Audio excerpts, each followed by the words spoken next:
We begin in the Middle East because there's no let-up this morning in the battle between Hamas and Israel on the Gaza Strip. Overnight, the conflict spread to the West Bank.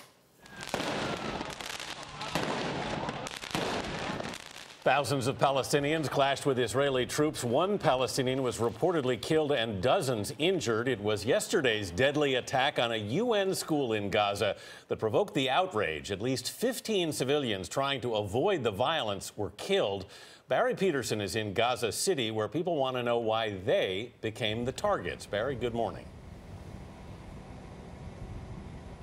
They have seen a lot here in Gaza, but even in this place where death comes almost hourly, the attack on the school left people shocked.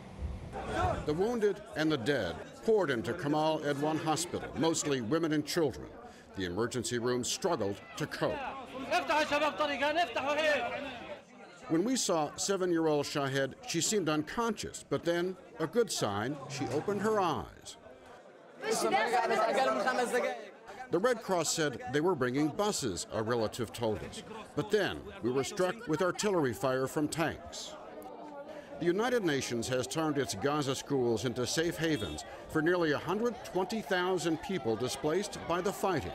And there were still people at this school yesterday after the attack. UN officials gave the school's GPS coordinates to both sides, trying to arrange an evacuation. Instead, there was an attack. Chris Gunnis is a UN spokesperson. We again say enough civilians, enough women, enough children. They have suffered quite enough in this appalling conflict. The Israelis say there are numerous examples of Hamas fighters using schools, hospitals, and mosques to hide weapons or coordinate attacks, which makes them a legitimate military target. Israeli Foreign Ministry spokesman Yigal Palmor. Hamas is using its own civilians, Palestinian civilians, as human shields. This is the main reason for the level of casualties among civilians. Burials have started for those killed at the school, a sight and a sadness now so common here. The Israelis said among the attacks today they killed an Islamic militant, but there has been retaliation from our position here a few minutes ago. Outgoing Hamas rockets headed for Israel.